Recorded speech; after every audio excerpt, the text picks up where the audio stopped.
inta aad ka fikirayso heblaayo isjeclaysiiyo heblaayo soo jiidayo heblaayo caynkaneed fikirkaagu halkaa joogo nolosha umaad bislaan nolol adigina way ku sugaysaa intaad ka fikirayso inta dumarka ah ee aad la sheekaystaad kala qarinaysaa tan odhanaysa caawan xanuunsanaya tan odhanaysa caawa saaxiibana joogaa tan odhanayso seexo tan kale wanaag tan ka cadhaysiinaysa intaad intaa ka fikiraysa caqligaagu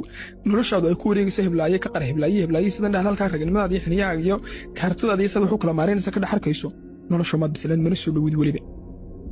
inta waxa ugu badan aad ka fikirtaa uu gabadh yahay saad gabadh la sheekaysanayd saad gabadh baran lahayd saad shabeellaagood inaad noqoto uu yahay meel fog baad soo socota intaad buuqa baraha bulshada dhex qaadaysa qof maalayacniyo meel qabiilkaaga wuxuu doono kaga soo hadlo wuxuu doono ku soo dhilin qof kasta wuxuu doono afnool hadla ina uu ciyaayad ka cadhoonayso ama la yooyootamayso ama jawigaaga uu qasayo weli ma soo dhowid war waxaan ku leeyahay noqon nin wiil ma aha nice guy ma aha be a man good man noloshan kuma naxariisanaysa inuu noqo mas'uuliyadahaaga gudo markastoo culayska ku saaran uu kordho ogow in adeegeeda aad leedahay laa yukallifu lahu nafsan illaa wus'ahaa be a man ilaahay baa sidan kugu talagalay ilaahay baana Soomaali kaa dhaliyay mas'uuliyadana ilaahay baa ku saaray Soomaaliyo noocaana ilaahay baa kaa dhaliyay emotionkaaga in la dilaana waa qadar kugu dhacay